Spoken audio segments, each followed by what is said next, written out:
이 금속을 알약으로 만들어서 먹으면 와. 변비가 쫙 해결이 되면서, 그래서 이 나온 알약을 씻어가지고 보관을 했다가 다시 먹으면 영원히 먹을 수가 있는 겁니다.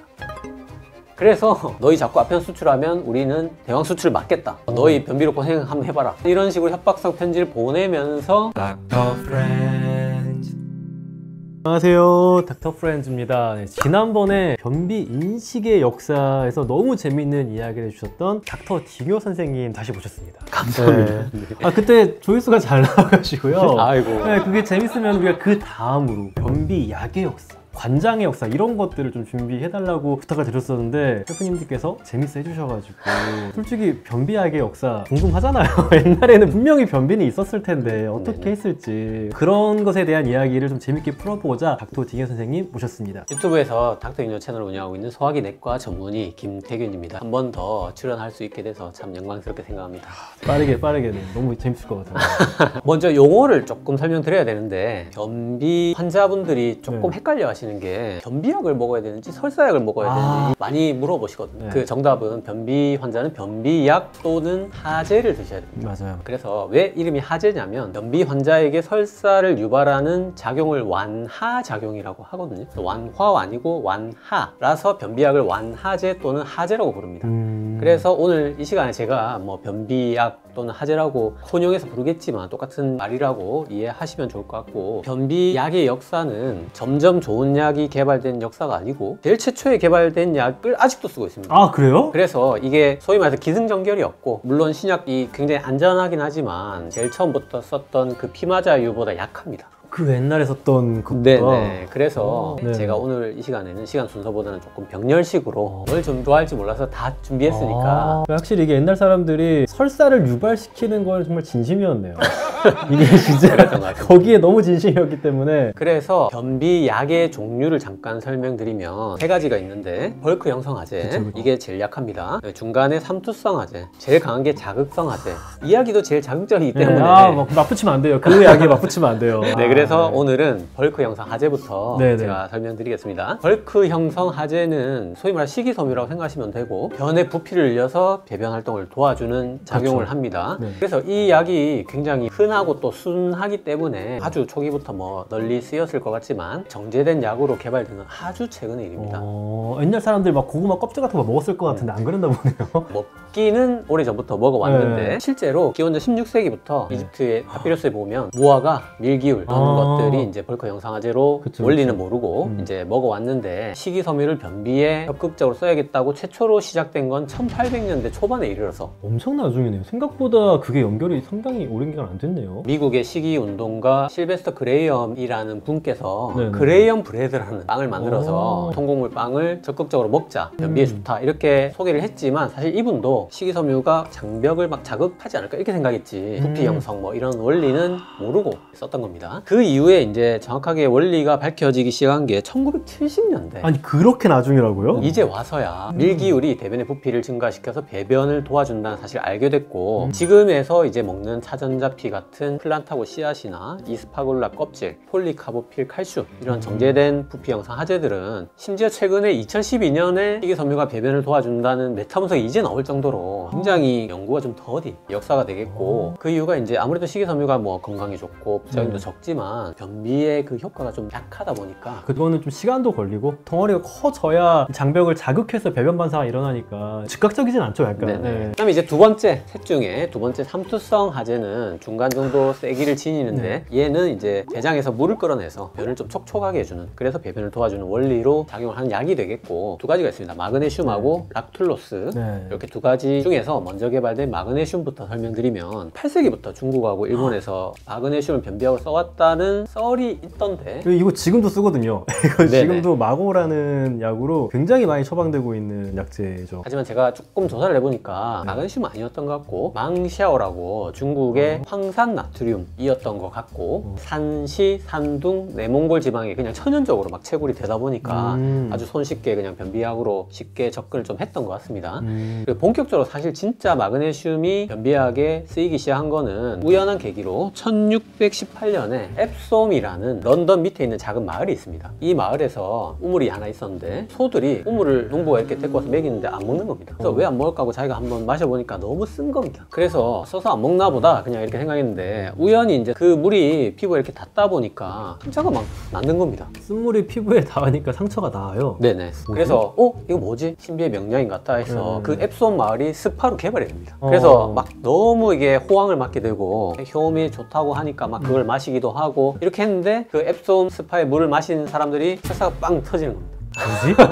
그래서 럭키비키한 상황이 된 것 같아서 앱솜물에 작용이 있나? 무언가 있는 것 같다 해서 이거를 계속 연구를 하다 보니까 1800년대에 이게 마그네슘이 들어서 삼투성 작용을 일으키는 것 같다. 상처 회복은 왜 되는 거예요? 그 사실 지금 여러 스파에서도 상처 회복이 좋다, 마그네슘, 뭐 황산 이런 것들이 막 쓰이지 않습니까? 아마 그런 원리였던 것 같고 그래서 이게 1872년에 드디어 수산화 마그네슘이 변비약으로 특허를 받아서 출시를 하게 됩니다. 지금까지 널리 쓰이고 있는 굉장히 메가히트 변비약이 되겠고 그러니까 지금도 진짜 많이 쓰고 이것도 적당히 쓰면 약간 속쓰림도 좀 줄여주기도 하고 맞습니다. 두 번째 락툴로스는 조금 다음에 나오게 됐는데 여기서부터는 약간 이제 좀 약 같은 약이네요. 1800년대 말에 애기 분유 만드는 회사에서 우유를 가열해서 아이 이용 조제 분유를 만들어서 팔고 있었는데 이거를 먹은 애기들이 설사가 빵 터지는 겁니다. 그래서 또 뭔가 럭키비키 상황인 것 같다 해서 그때는 몰랐고 1929년에 우유를 가열하면 락툴로스라는 어떤 소화되지 않는 당류가 만들어진다는 걸 알게 됐고 그다음에 1957년에 유산균을 연구하다가 우연히 이 락툴로스가 완화작용이 있는 것 같다. 그걸 밝혀내게 됩니다. 그 이후에 이제 1968년에 이르러서야 드디어 이제 락툴로스가 삼투성 기전으로 완화작용을 일으키는 것 같다는 그 기전까지 밝혀지면서 1960년대부터 지금까지 삼투성 화제로 굉장히 널리 쓰이게 되고 심지어 이제 이것도 다음 편에 설명드리겠지만 관장에 그쵸. 또 널리 쓰이고 있습니다. 지금도 간이 안 좋으셔가지고 간성원수. 간성원수 오신 분들 이걸로 관장 진짜 엄청 하거든요. 정말 사람 살리는 관장약 중에 하나. 그 사람 살리는 계기는 다음 시간에 설명드리기로 하고요. 여기까지 약한 거, 중간 거 끝났고 제일 자극적인 거.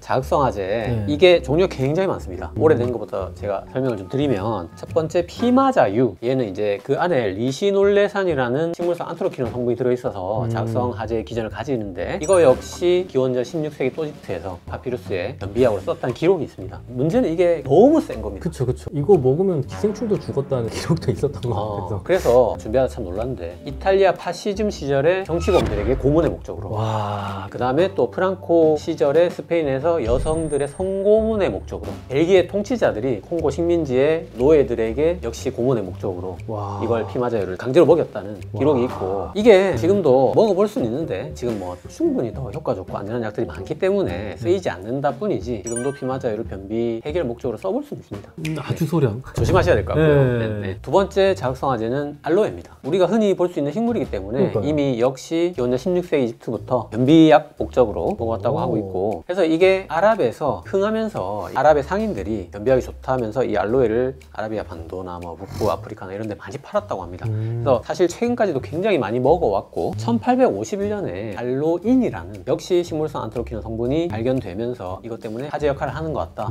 이것까지 알게 됐습니다. 그래서 널리 먹어왔는데 2002년에 연구를 해보니까 이게 조금 불안하다. 뭔가 독성이 있는 것 같다. 그래서 2013년에 연구를 끝내고 WH에서 알로에베라 전입 추출물이 투비 발암물질로 등록이 됐습니다. 그래서 우리가 지금 먹고 있는 알로에는 알로에의 바깥 잎부분의 라텍스를 제거하고 알로인 성분을 최소화하거나 완전히 제거해야지만 먹을 수가 있습니다. 네네. 그래서 사실 변비약으로는 이제는 쓰면 안 된다고 그냥 여러분들이 생각하시면 되고 피부에 바르는 걸로 피부에 양보하시고요.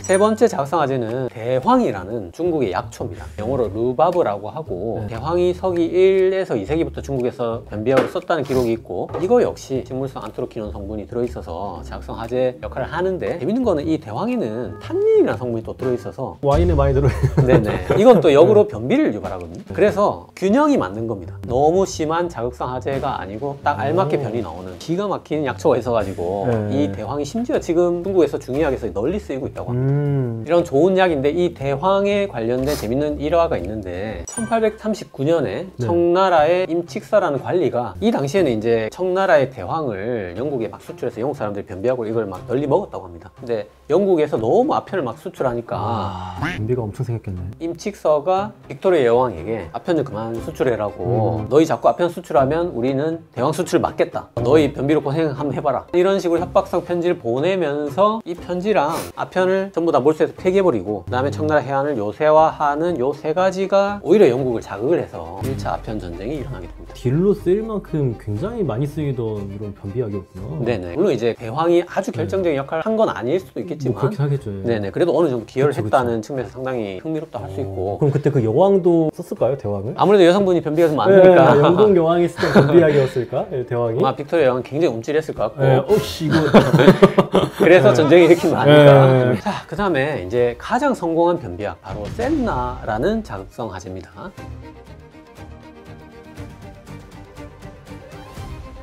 센나에서 변비약 성분을 추출해서 만든 게 바로 지금 가장 많이 먹는 둘코락스라는 약입니다. 그래서 이거를 최초로 변비에 썼던 분이 바로 천년경의 페르시아의 유명한 의사 아비센나 선생님입니다. 이 둘코락스본 지금도 뭐 진짜 와 아주 뭐 최대 뭐 메가히트작이죠. 와 뭐 먹고 막 넣고 막 장난 아니죠 지금.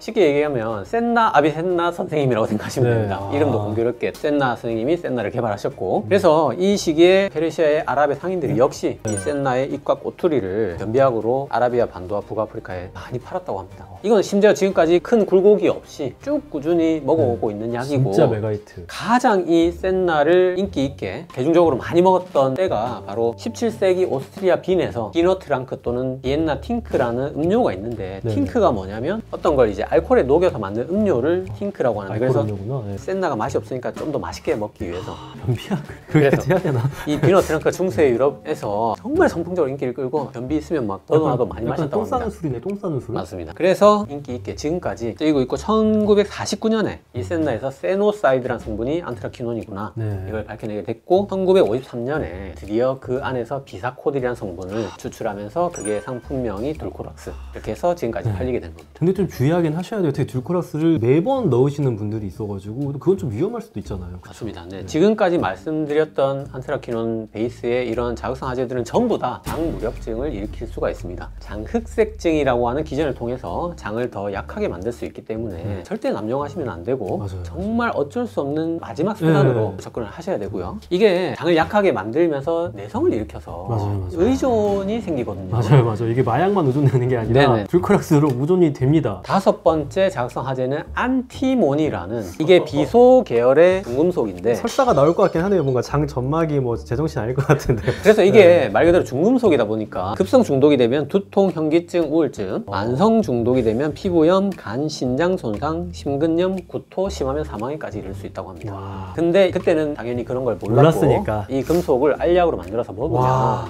변비가 쫙 해결이 되면서 신기한 거는 그 알약이 그대로 나오는 겁니다. 그래서 이 나온 알약을 씻어가지고 다시 보관을 써요? 했다가 다시 먹으면 영원히 먹을 수가 있는 겁니다. 그래서 이 당시에 이거를 이름을 영원히 먹을 수 있다 해서 영원환, 영어로 에버레스팅 필이라고 불렀다고 합니다. 그래서 에버레스팅 필을 널리 먹었고 이게 조금 아무래도 찝찝하다 보니까 안티모니로 만든 글라스에다가 와인을 부어서 조금 놔두면 이제 안티모니 살짝 녹아 나오니까 그걸 마시면 또 변비가 쫙 해결되는 그래서 심지어 19세기 말까지 안티모컵이 유행했다고 하고 그래서 20세기 연구해보니까 이거 중금속이네 이거 사람이 먹으면 안 되네 이거를 알게 되면서 중단이 됐다고 합니다. 자, 여섯 번째는 지난 시간에도 설명드렸던 칼로멜이라고 하는 염화수은이고 지금 말씀드렸던 안티모니하고 염화수은을 가장 널리 먹었던 사람이 바로 나폴레옹이라고 합니다. 나폴레옹이 실제로 말년에 치질과 변비가 심했고 그래서 그 당시에 지금까지 설명드렸던 대로 안티모니와 염화수은이 워낙 유행하고 있었기 때문에 너무나 당연히 자연스럽게 타타르산 칼륨 안티모니와 염화수은을 아주 정기적으로 다량 복용했다고 합니다. 그래서 지금에 와서는 나폴레옹의 사인을 아마 위암이었을 거라고 추측을 하고는 있는데 그럼에도 불구하고 안티모니와 수은 중독이 죽음을 조금 앞당겼을 것이다. 이거 진짜 좀 재밌는 이야기네요. 자, 마지막 자극성화제 페놀프탈렌입니다. 이게 뭐냐면 이제 리트머스 종이처럼 산 염기에 따라 색깔이 바뀌는 지시약으로 지금도 쓰이고 있습니다. 그 당시에는 이제 이걸 모르고 1900년대 초반에 헝가리 양약자 바모시라는 분이 그런 원리를 모르고 이게 와인에 넣으니까 색깔이 막 변하니까 신기해서 이제 이거를 마케팅으로 우리 헝가리산 진품 와인에는 페놀프탈렌을 넣으면 색이 변한다. 이런 식으로 이제 마케팅을 해서 이걸 팔았다고 합니다.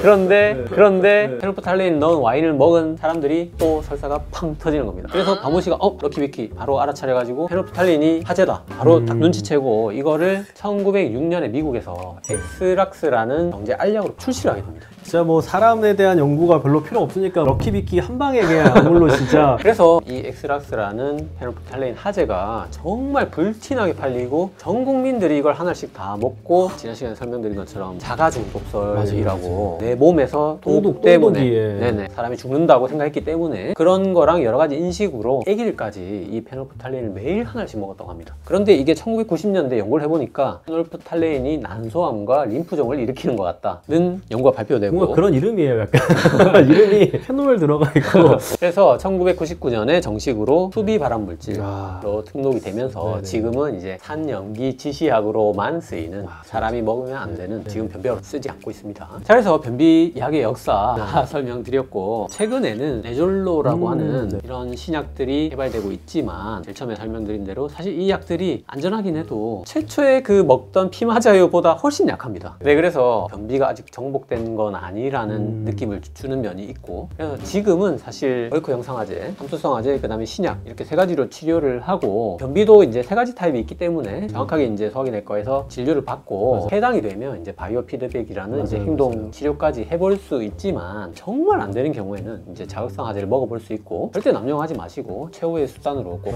접근해 주셨으면 좋겠습니다. 오늘 이렇게 변비 약의 역사에 대해서 들어봤는데요. 심지어 고문약으로 쓰이기도 했던 변비약이 있었다는 거 재밌게 들었고 다음 이야기가 또 있어요. 관장. 또 기가 막히거든요. 관장의 역사에 대해서도 다음 시간에 좀 들어보도록 하겠습니다. 감사합니다.